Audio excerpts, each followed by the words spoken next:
Berkisar 18 tahun yang lalu, terjadi sebuah ritual. Ritual ini digelar karena ada seorang bayi yang dilahirkan namun tubuhnya sepenuhnya cacat. Tujuan ritual ini adalah menyempurnakan tubuhnya. Cici kali ini membacakan cerita yang ditulis oleh Restu Wiratmaja dengan judul Sumpah Arwah bagian kedua. Jangan lupa untuk di like, subscribe, dan share video ini agar kami bisa berkembang. Selamat mendengarkan.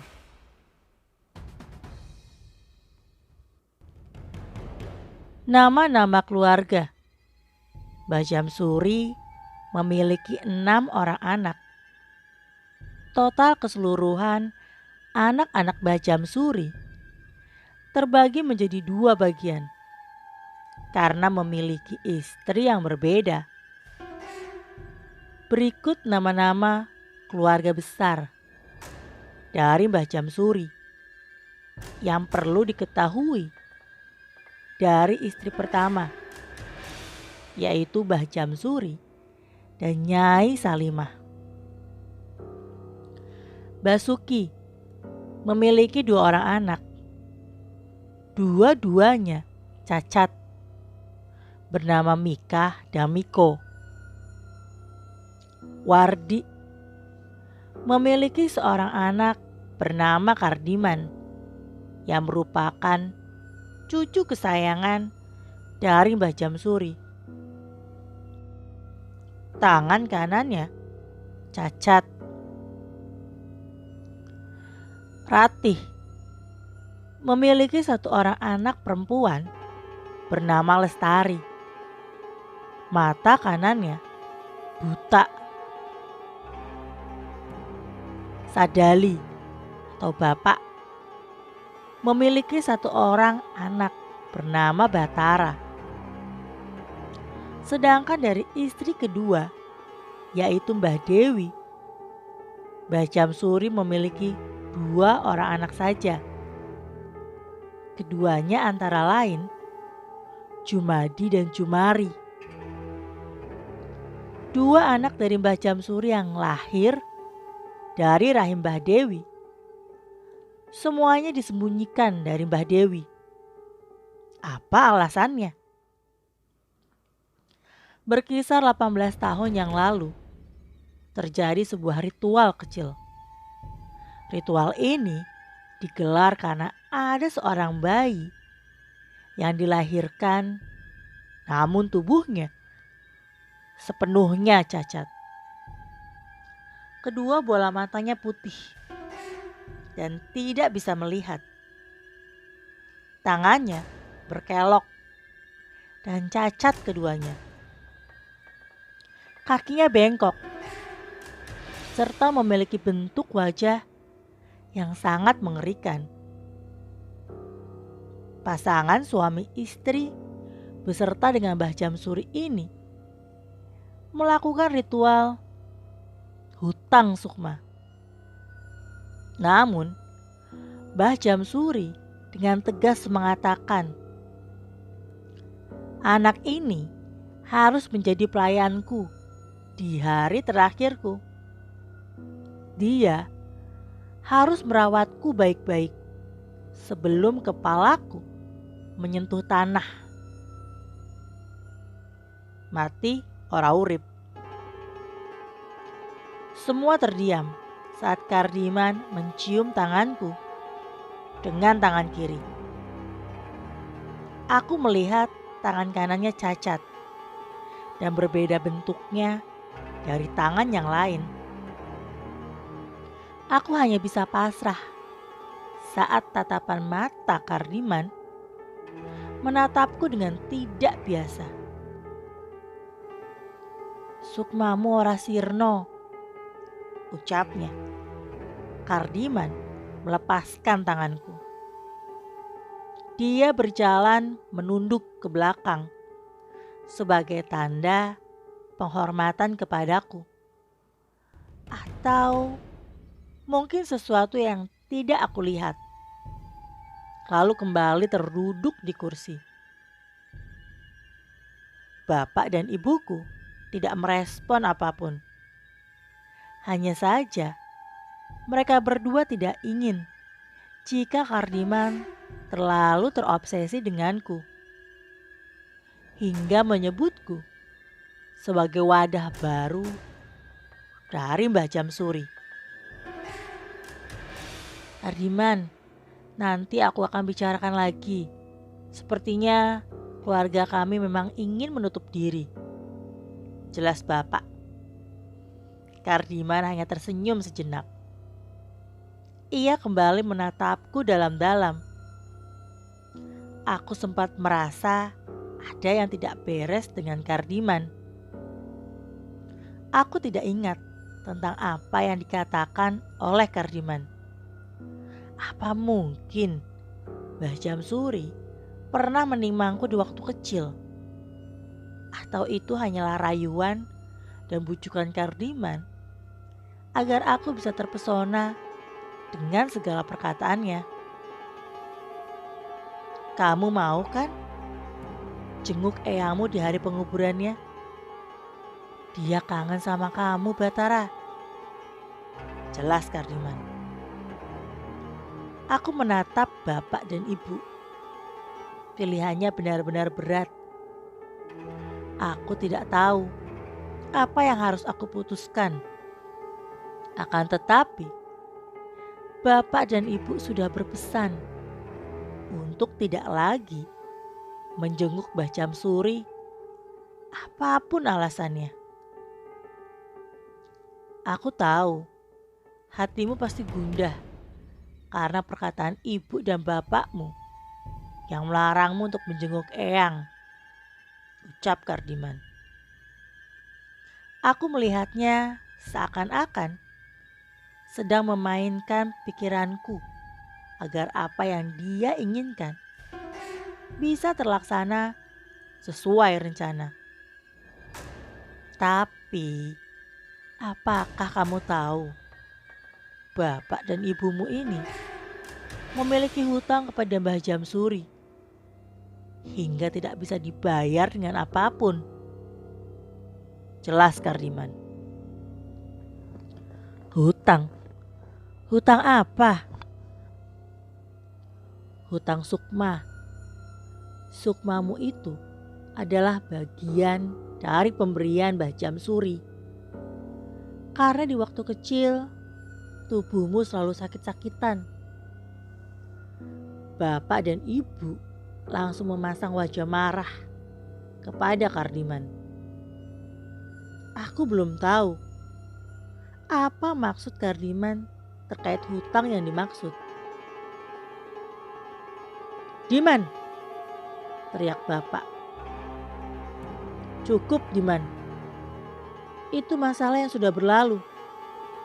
Semuanya sudah impas, jelas ibu. Kardiman bangkit dari duduknya. Dia kemudian berjalan perlahan mendekatiku. Pelan-pelan mulutnya membisiki telingaku. Kamu tahu kan, hutang harus dibayar. Hutang harus dilunasi. Senyum Kardiman. Ini semua benar Bu, Pak? Tanyaku. Bapak dan ibu tidak berkata apapun. Mereka hanya bisa pasrah. Kardiman siogyanya telah memberikan jebakan kepada bapak dan ibu agar bisa membawaku ke rumah Mbah Jamsuri. Mbah Jamsuri tidak akan marah jika hutangnya tidak dibayar. Dia lebih mengingat hal-hal kecil. Dia hanya teringat cucu-cucunya. Tapi sejatinya manusia yang beradab dan berakal. Bukankah kalian malu jika hutang yang kau tanggung oleh Mbah Jamsuri akan dibawa sampai ke liang lahat? Tanya Kardiman.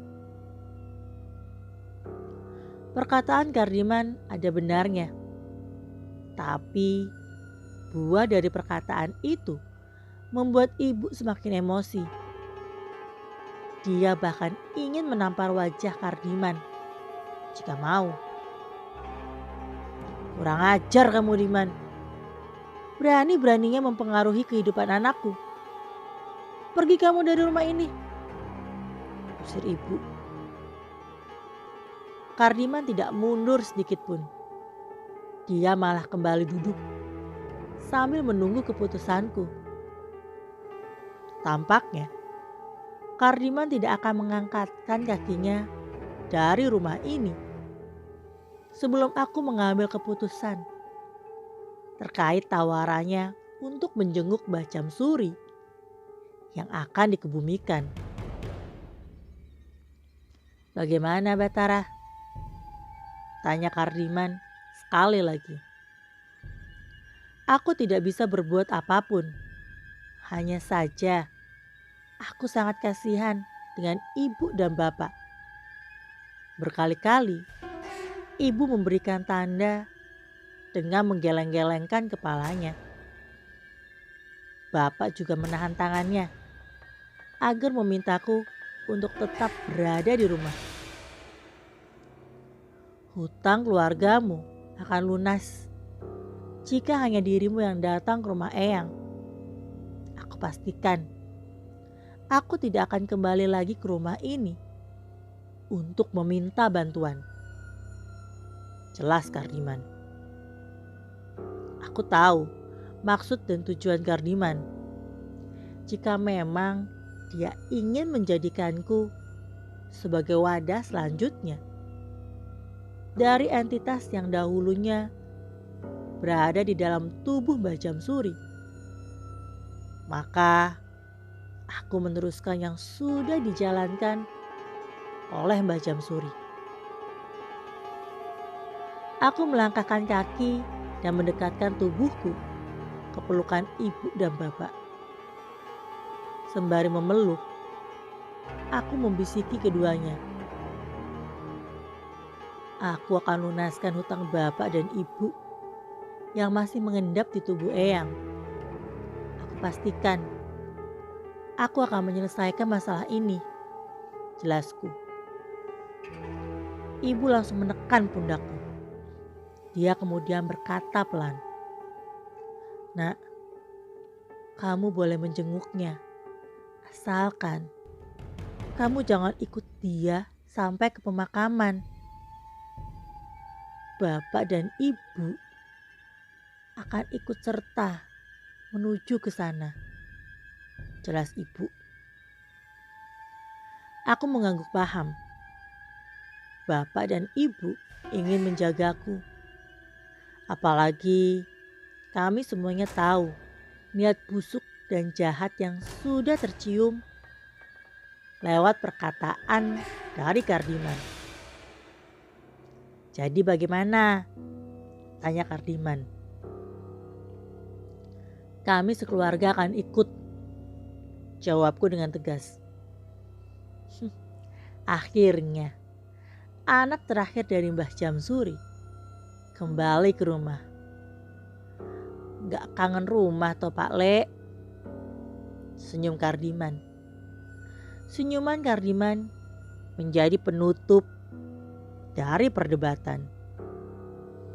Mereka kemudian bersiap-siap untuk meninggalkan rumah dan menuju ke tempat Mbah Jamsuri. Lantas, apa yang akan terjadi di sana? Lokasi: rumah Mbah Jamsuri, Jawa Tengah. Kami berangkat keseluruhan guna untuk bertakziah rumah Mbah Jamsuri. Saat aku baru menginjakkan kaki ke desa tempat Mbah Jamsuri tinggal, aku merasa bahwa aku pernah tinggal di sini. Rasanya memang tidak asing. Apa jangan-jangan apa yang dikatakan oleh Kardiman memang benar? Jika aku adalah bagian dari cucu kesayangan Mbah Jamsuri. Ibu menarik tanganku. Dia memintaku untuk tidak jauh-jauh darinya. Rumah Mbah Jamsuri memang sudah ramai. Banyak orang yang sudah bertakziah. Rata-rata mereka menggunakan pakaian hitam. Beberapa juga ada yang masih terlihat mengenakan kain jarit. Namun, aku merasa ada yang aneh dengan para warga yang bertakziah ke tempat Mbah Jamsuri. Mereka semua tidak mendoakan Mbah Jamsuri atau membacakan ayat suci Al-Quran. Mereka berbondong-bondong membawa hasil bumi ala kadarnya, seperti beras, singkong, ubi, cabai merah, bawang putih, dan lain-lain. Aku juga melihat ada beberapa warga yang membawa ayam ternak. Mungkin keseluruhannya akan dijadikan sebagai acara tahlil atau semacamnya. Kami berjalan sampai akhirnya masuk ke dalam rumah. Aku merasa menjadi pusat perhatian karena banyak warga asing yang menatapku dengan tatapan yang tidak biasa. Untuk menghilangkan ketakutan yang berlebihan, aku mencoba untuk membuka obrolan kecil kepada ibu. Bu, agama Eyang ini apa? Tanyaku kepada ibu. Ibu langsung mengerahkan tangannya seperti memberikan tanda bahwa pertanyaan yang baru saja aku lontarkan itu tidak baik. Eyangmu itu berbeda dari kita. Kita hanya datang dan bertakziah. Selepas itu, kita langsung pulang. Jelas ibu. Sepertinya ada apa yang dikatakan oleh Kardiman benar-benar tidak sesuai. Di dalam rumah, sudah ada beberapa anggota keluarga lainnya. Seperti Om Basuki, Om Wardi, dan juga Bunda Ratih. Mereka bertiga sudah menunggu dan hanya terduduk di dekat jenazah Mbah Jamsuri yang sudah dibungkus menggunakan kain kafan. Salah satu dari ketiga anak Mbah Jamsuri, yakni Om Wardi, ayah dari Kardiman, mendekati kami. Tampaknya dia sudah menunggu sangat lama sampai-sampai harus Kardiman yang menjemputnya. Dali, maafkan aku harus memaksamu dan keluarga kecilmu untuk hadir di pemakaman terakhir Bapak. Tapi kita semua memang harus datang. Jelas Om Wardi kepada bapakku. Jadi, Kardiman itu kamu yang ngajarin. Dia benar-benar anak kurang ajar. Kesal bapakku karena seluruh perkataan Kardiman. Bukan begitu. Mungkin kamu sudah tahu kan maksudku? Tanya Om Wardi. Tahu apa? Mbah Dewi menolak Mbah Jamsuri dimakamkan di tempatnya. Dia meminta pemakaman Bapak harus jauh dari tempatnya. Belum lagi seluruh anggota keluarga mendapatkan teror mengerikan. Jelas Om Wardi. Bapak termenung sejenak. Dia mungkin akan percaya atau mungkin saja tidak. Dia harus benar-benar menyerap seluruh perkataan dari kakaknya itu, Wardi. "Teror di malam kematian?" tanya bapak kepada Om Wardi. Om Wardi membisiki telinga bapak. Dia mengatakan sesuatu yang benar-benar sangat mengerikan. Sampai-sampai aku sendiri terkejut dengan ekspresi keduanya. Bapak langsung menatapku. Dia tahu teror di malam kematian ini ada kaitannya denganku. Tetapi, apakah seluruh pemberitaan ini sudah tersebar ke keluarga besar? Jika memang sudah tersebar, berarti mata orang-orang yang menatapku dengan tatapan tidak biasa adalah bukti jika mereka merupakan korban dari teror malam kematian. Ibu menggenggam tanganku dengan kuat. Ia meyakinkanku bahwa seluruh kejadian yang sudah terjadi bukan berada dalam kendaliku. Aku menghela nafas sejenak dan tersenyum tipis. Aku yakinkan dalam diri bahwa ini adalah akhir dari segalanya. Selesai bapak mengobrol dengan Om Wardi, kami disuruh masuk ke dalam untuk bertemu dengan anggota keluarga yang lain. Namun, aku masih mencari satu orang yang bersamaan berangkat saat berada di rumah. Dia adalah Kardiman. Aku belum melihat Kardiman lagi semenjak datang ke tempat Mbah Jamsuri.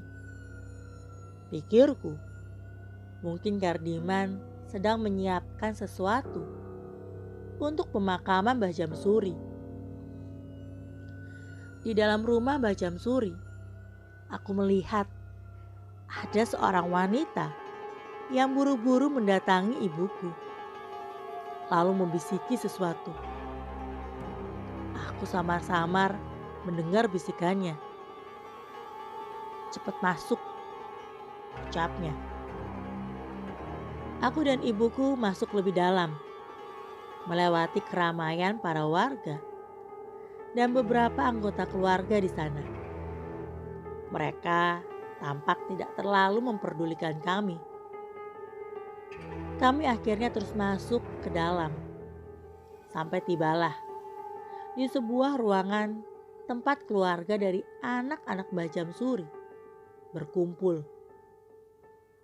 Aku melihat ada Om Wardi, Bude Ratih, Om Basuki, beserta anak istri dan suami mereka masing-masing. Mereka tampaknya sudah benar-benar menunggu kedatangan kami semua. "Mbak Yu," ucap ibu saat menyalami Mbak Ratih serta istri dari Om Wardi dan Om Basuki. "Ini anak kamu?" tanya Bude Ratih. "Iya Mbak Yu, ini Batara. Umurnya kira-kira sepantaran dengan Kardiman," ucap ibu sambil menatap tajam ke arah Kardiman. Karena masih sedikit dendam dengan mulut pedasnya itu. "Oh alah, kamu sudah gede ya nak. Gimana pertumbuhannya? Dia baik-baik saja kan?" tanya Bude Ratih. Tiba-tiba saja Kardiman kembali menyeletuk dengan perkataan yang tidak enak. "Ya tentu sehat loh. Kan sukmanya Batara berhasil dan sesuai dengan raganya. Coba kalau pas waktu itu Eyang gak nolong. Mungkin kasusnya udah sama kayak anak-anak yang lain," jelas Kardiman. Om Wardi langsung membekap mulut anaknya itu dengan kencang. Sampai-sampai mata Kardiman dipenuhi dengan rasa takut. "Jaga mulutmu," Kardiman terdiam. Aku tahu, dari seluruh cucu-cucu Eyang, hanya aku saja yang sempurna. Aku memiliki mata yang bagus dan tidak buta sebelah.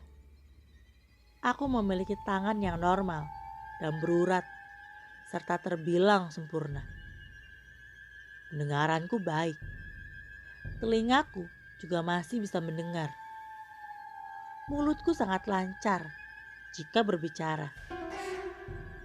Apakah karena kesempurnaan ini, seluruh cucu-cucu Eyang sangat membenciku?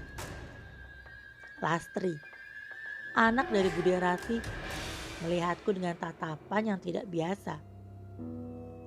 Dia sesekali menggenggam tangan kanannya, seperti hendak memukuliku.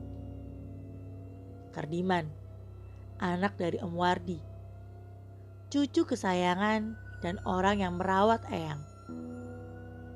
Dia memiliki tangan kanan yang cacat.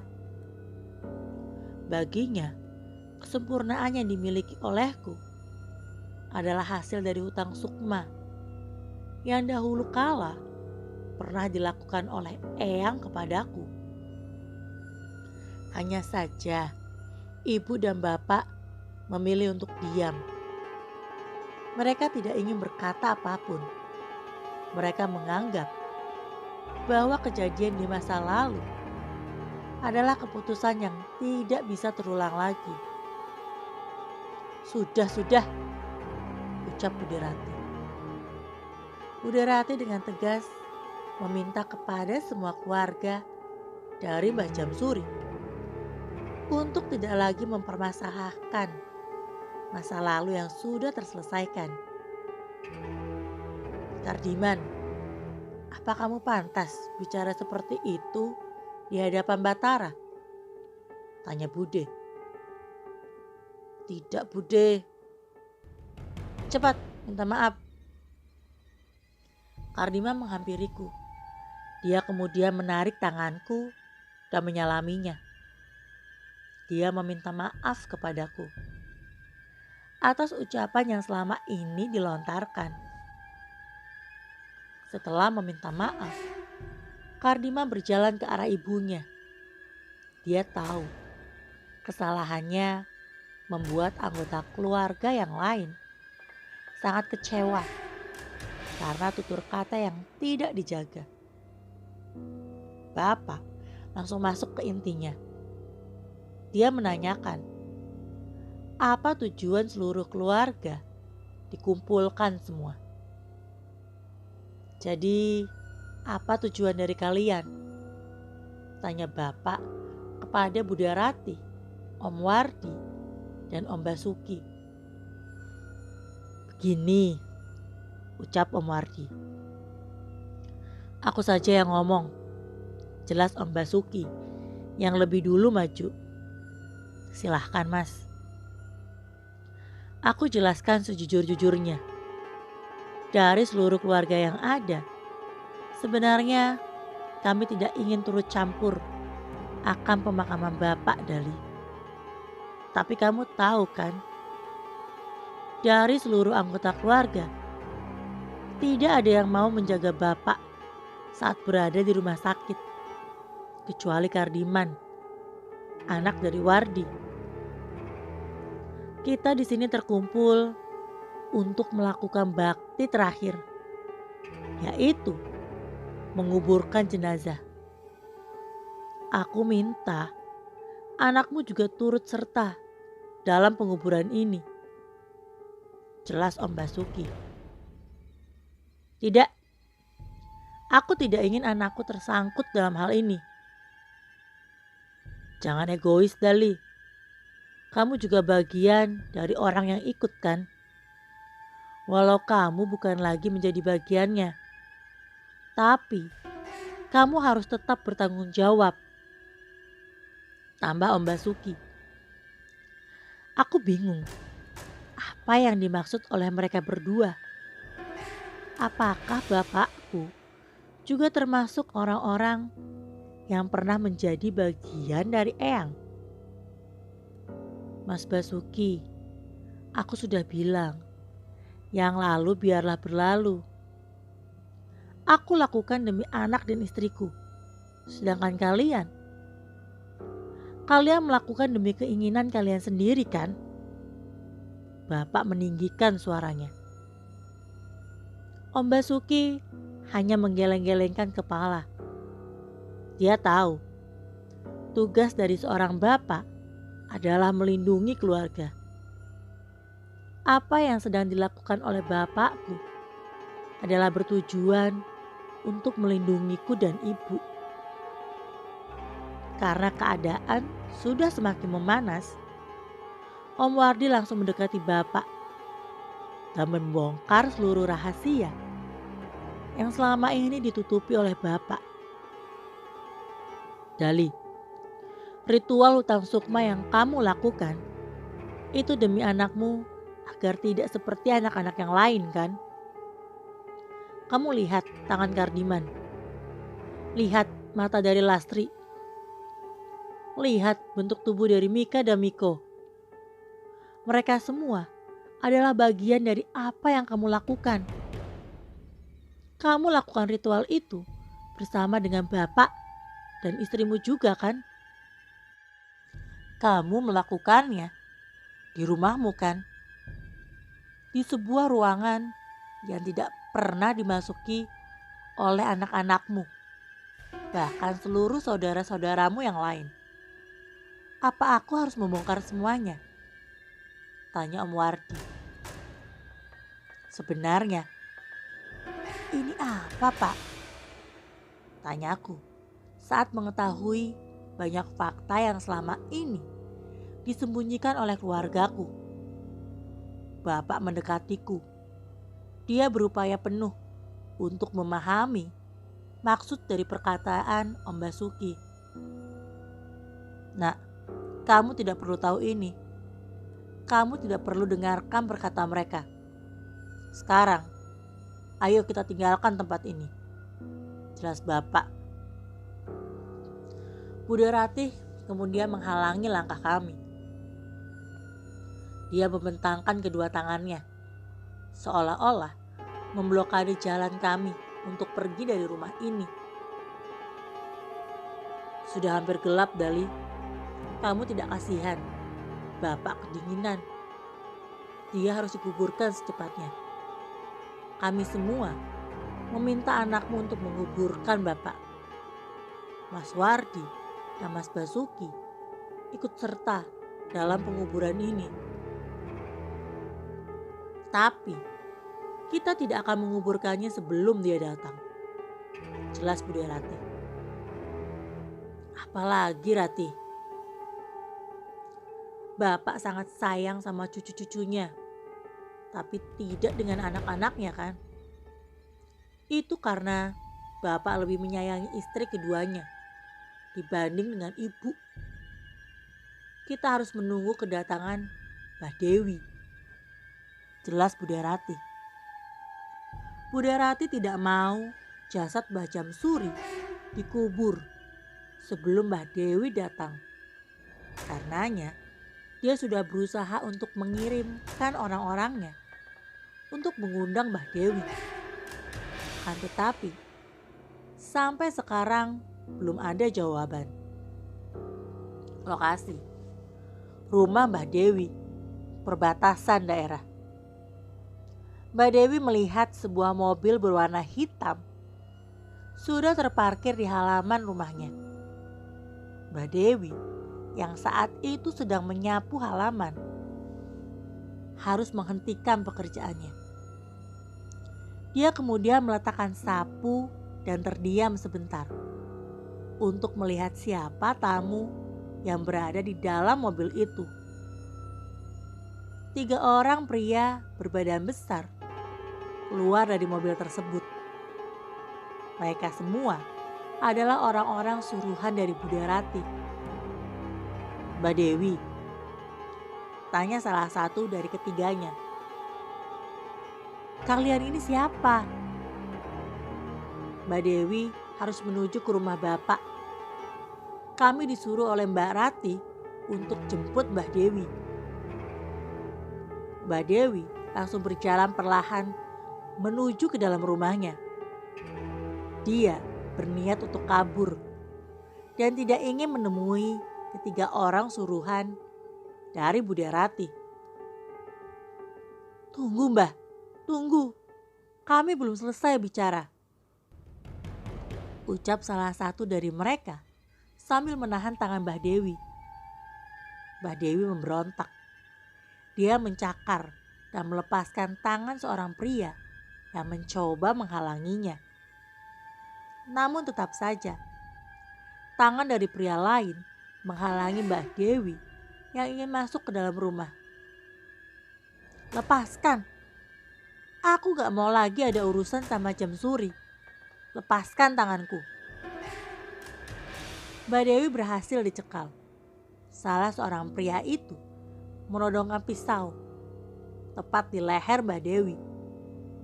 Ancamannya benar-benar terasa mematikan. Mbah Dewi tidak bisa berkutik. Mau tidak mau, dia harus mengikuti permintaan dari suruhan Budarati. "Kami hanya meminta Mbah Dewi untuk datang ke tempat Bapak. Bapak sudah meninggal dunia malam tadi," jelas pria itu. "Meninggal?" "Benar, Bapak sudah meninggal." Pria itu menurunkan mata pisaunya. Dia percaya Mbak Dewi sudah bisa diajak berbicara dengan baik. Karena itu, dia meminta Mbak Dewi untuk membalikkan badannya. "Baik, saya minta waktu sebentar untuk bersiap-siap." Mbak Dewi masuk ke dalam rumah. Ketiga orang tadi percaya bahwa Mbak Dewi sedang berganti pakaian dan siap menuju ke rumah Bapak. Sebelum berangkat, Mbak Dewi menuju ke sebuah ruangan. Di sana, dia melihat dua orang putranya sedang terduduk dengan kedua kaki dan tangannya yang sedang dipasung. "Jumadi, Jumari, Ibu, kapan kami boleh keluar?" "Sebentar lagi, kalian berdua boleh pulang. Nanti ibu bawakan tanah kuburan bapakmu.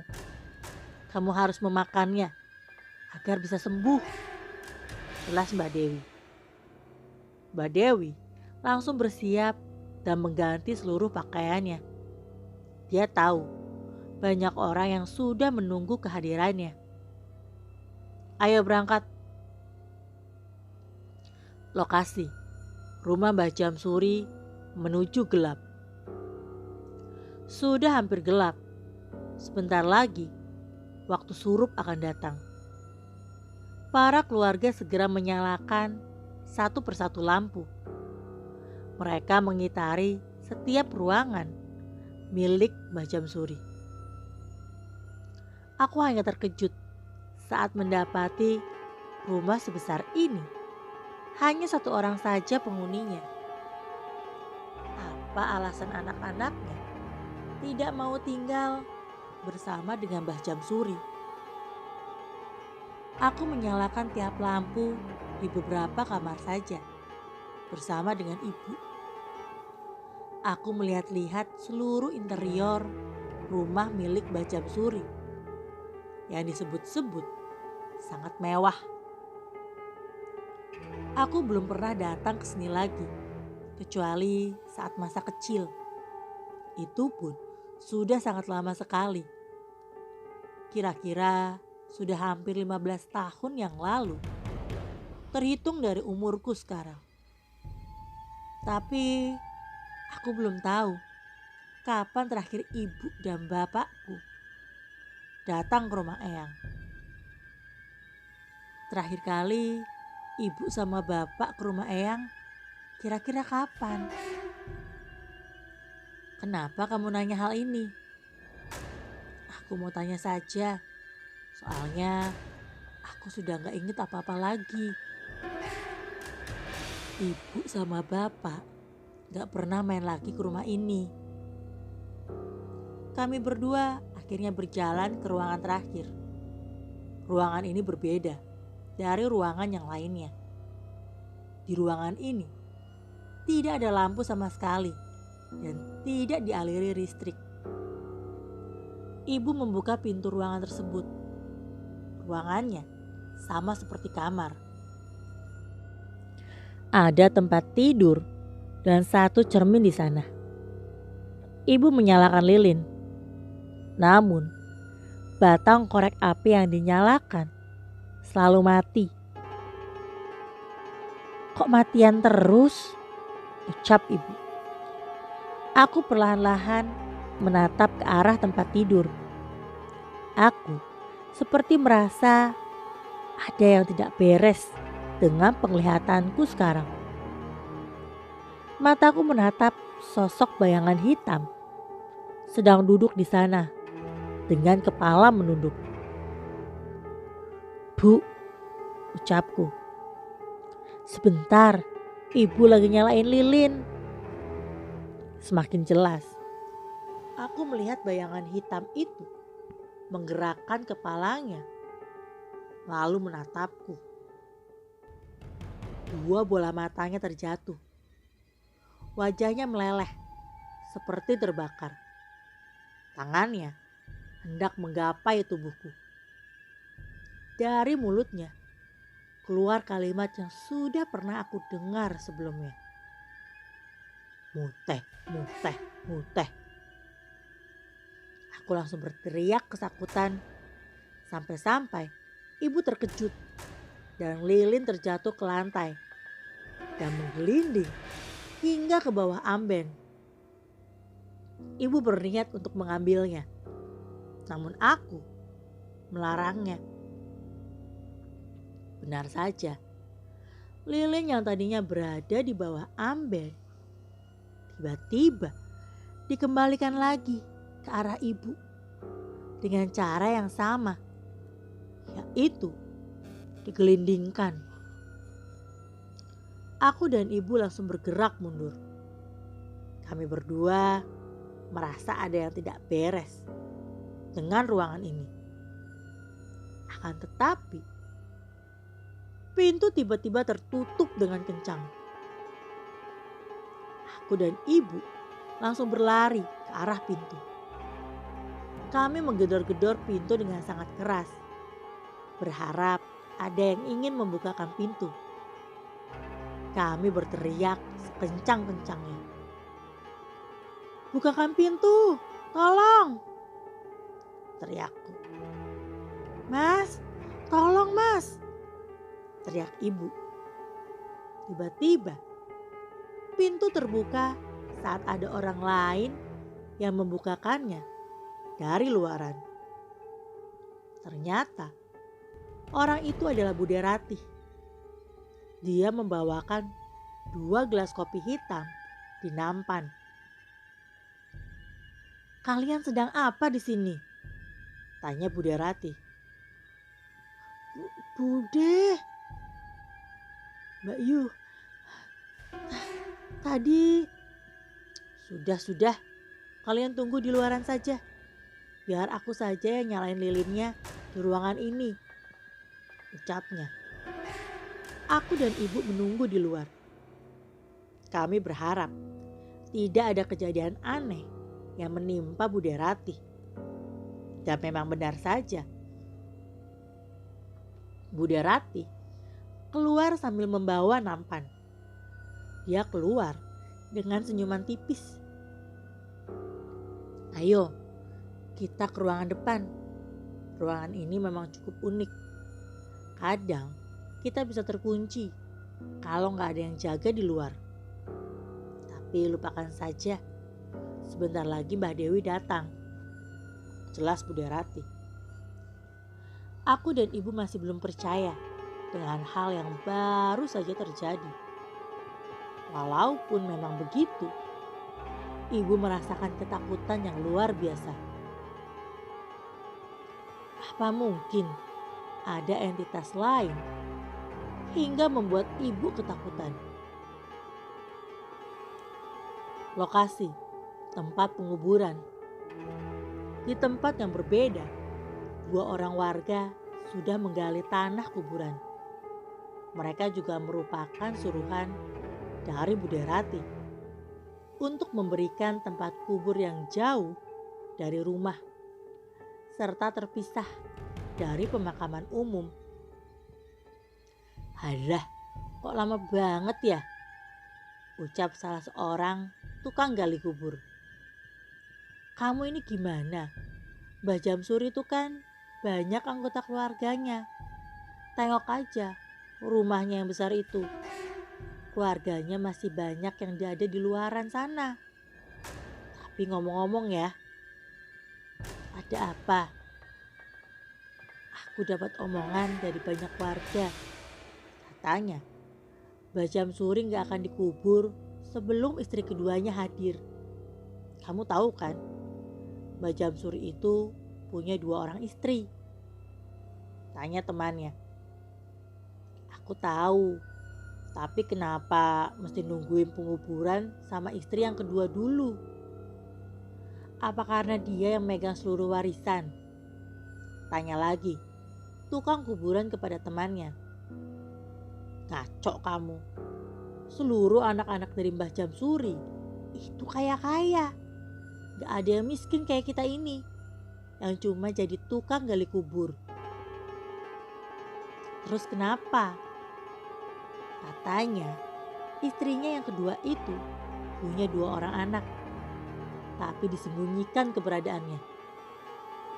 Nah, semasa hidupnya Mbah Jamsuri bilang kalau dia meninggal, istri keduanya harus datang. Aku masih belum ngerti. Ya wajar, otakmu kecil. Obrolan dari mereka berdua tiba-tiba terhenti saat mendengar suara petir yang kencang dari atas langit. Tampaknya sebentar lagi akan turun hujan. Waduh, mau hujan. Ini kapan dikuburnya? Salah satu dari mereka buru-buru untuk menghubungi Bude Rati yang sedang berada di rumah Mbah Jamsuri. Mbak, ini kapan mau dikubur? Lokasi rumah Mbah Jamsuri. Bude Rati mengajak kami berdua untuk menuju ke depan rumah.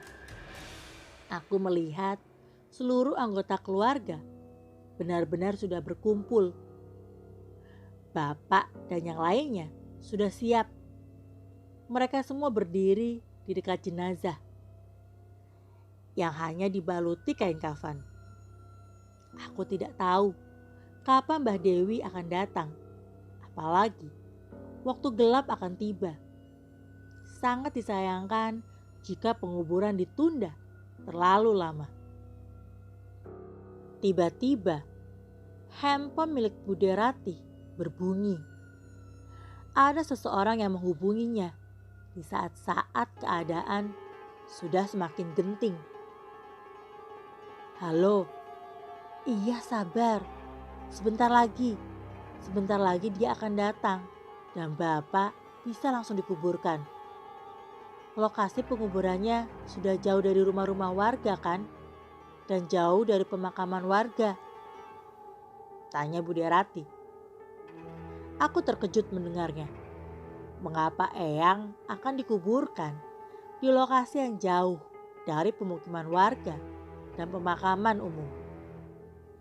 Apa karena ini kemauan dari anak-anak Mbah Jamsuri agar mereka tidak terganggu? Oke baik, nanti kita akan ke sana. Bude Rati menutup teleponnya. Dia menatapku sambil tersenyum. Lalu tangannya mengelus kepala anaknya Lastri. Sebentar lagi kamu akan sembuh ya Nduk. Sabar ya sayang. Ucapnya kepada Lastri yang matanya buta sebelah. Tidak lama kemudian kami semua mendengar suara mobil dari luaran rumah. Om Basuki, Om Wardi, dan Bude Rati langsung berlari ke depan. Mereka semua sangat menantikan kehadiran orang yang sangat ditunggu-tunggu. Apakah itu Mbah Dewi, istri kedua dari Mbah Jamsuri, yang memilih untuk tinggal sendirian bersama dengan kedua orang anaknya? Aku, ibu dan bapak juga ikut keluar. Kami melihat pemandangan yang sangat langka. Pemandangan yang hanya dilihat sekali dalam seumur hidup. Mbak Dewi keluar dengan aura yang sangat mengerikan. Bagaimana tidak, seluruh anak-anak dari Mbah Jamsuri seperti Om Wardi, Bude Rati, dan Om Basuki,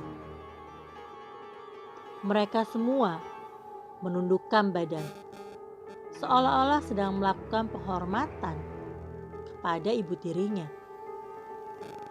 Bapak nggak nunduk, tanyaku. Sejak awal, bapak nggak setuju kalau Eyang kawin lagi sama perempuan ini. Setelah kematian Eyang Wedok, bapak nggak sudi menghormatinya seperti anak-anak Eyang yang lain, ucap bapak. Aku paham, bapak memang berbeda dari anak-anak Mbah Jamsuri yang lain. Bisa dibilang, bapak tidak ada kepentingan sedikit pun dengan Mbah Dewi, istri kedua dari Eyang.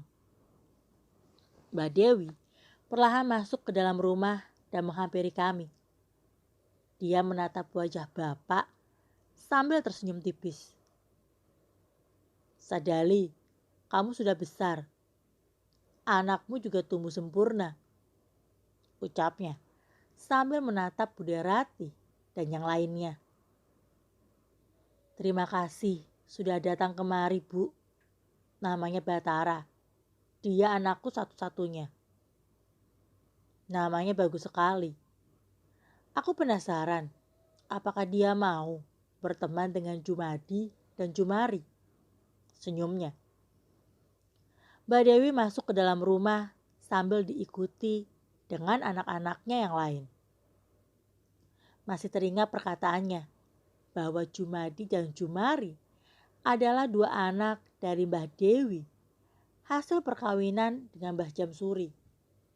Akan tetapi, tidak ada satupun dari anak-anak Mbah Jamsuri yang mengetahui bagaimana keadaan Jumadi dan Jumari. Mereka berdua bak di telan bumi, tidak pernah diperlihatkan atau diberitahu keadaan serta kondisinya. Bapak menyuruhku dan ibu untuk masuk. Sebentar lagi penguburan akan tiba. Kami semua harus melakukan salam penghormatan terakhir untuk Eyang yang sebentar lagi akan dikuburkan. Mbak Dewi berdiri di dekat kepala Mbah Jamsuri. Kepalanya jangan diikat seperti ini, dibukakan. Terus kakinya juga, tangannya juga. Perintah Mbak Dewi. Om Basuki dan Om Wardi menuruti permintaan dari Mbah Dewi.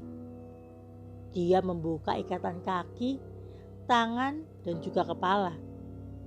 Sehingga seluruh tubuh dari Mbah Jamsuri terlepas dari ikatan kain kafan kecuali bagian perut saja. Terima kasih Wardi dan Basuki. Mbak Dewi tersenyum tipis, lalu merendahkan badannya dan mengelus-elus dahinya dengan kasih sayang. Tidak berselang lama dia menangis. Maafkan aku Jamsuri.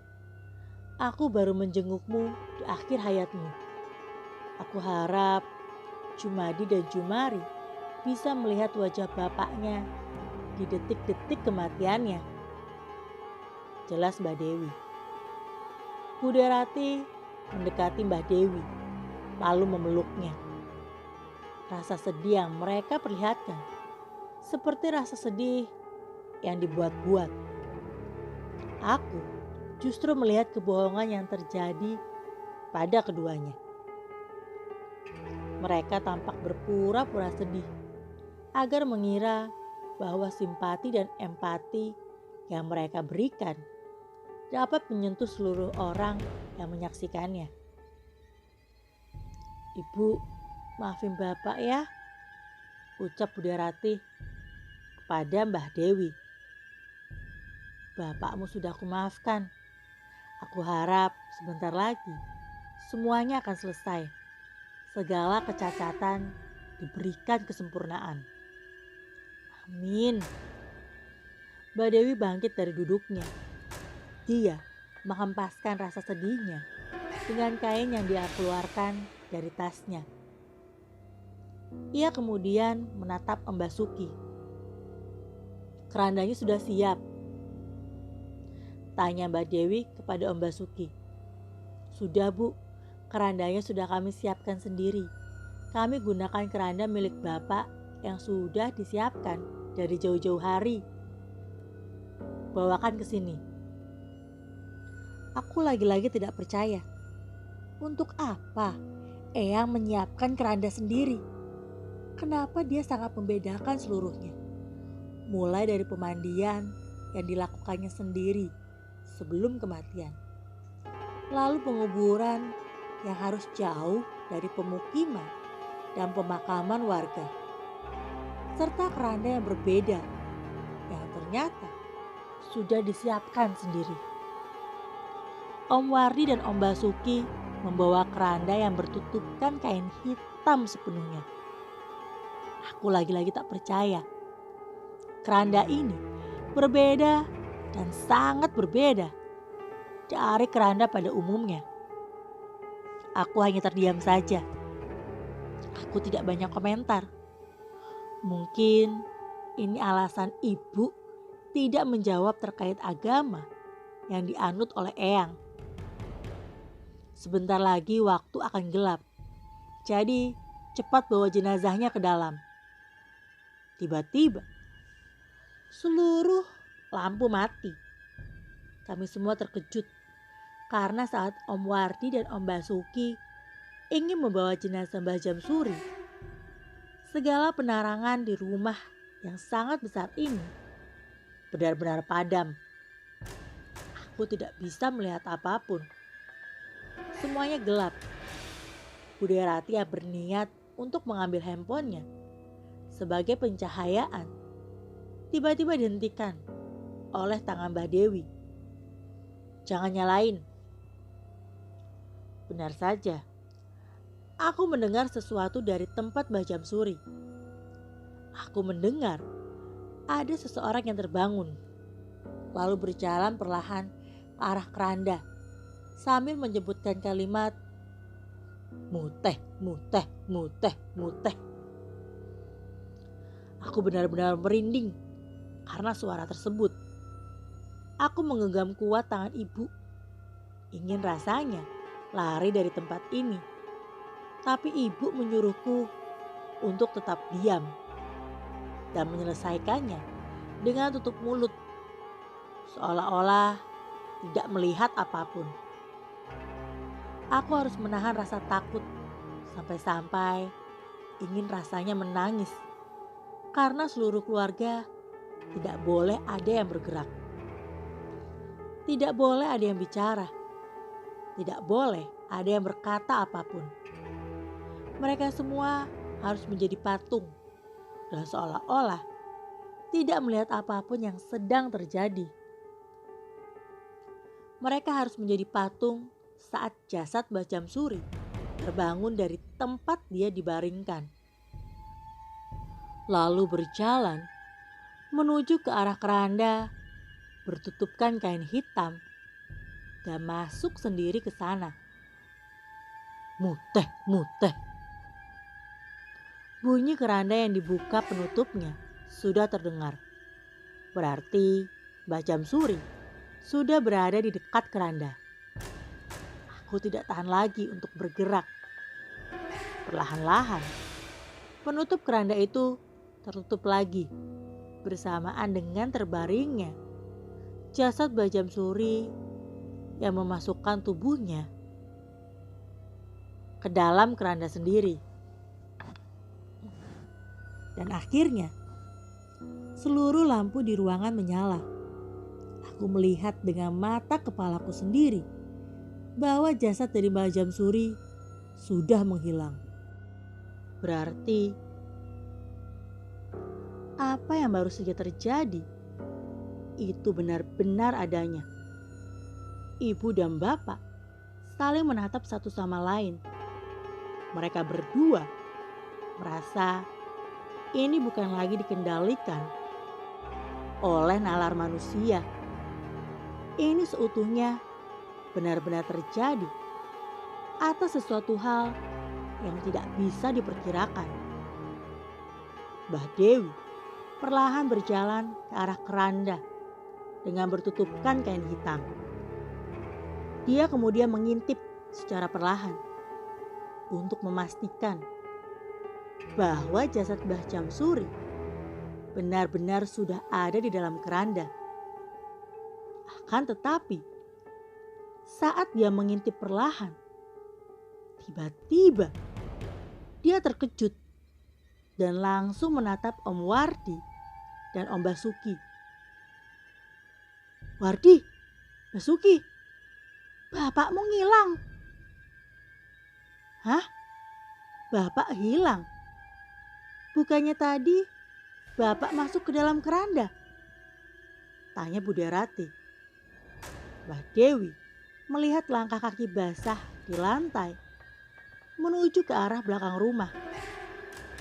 Dia perlahan memandangi jejak langkah kaki milik Mbah Jamsuri secara serius. "Ratih, dalam Bu. Kemana arah kuburan bapakmu? Arah belakang atau depan rumah?" Kalau dilihat-lihat, berarti arah belakang rumah. "Cari bapakmu, jangan sampai ada korban lagi." Cerita ini bersambung ya, selesai sampai di sini. Tunggu kelanjutannya hanya di Tengak Tenguk channel YouTube. Terima kasih.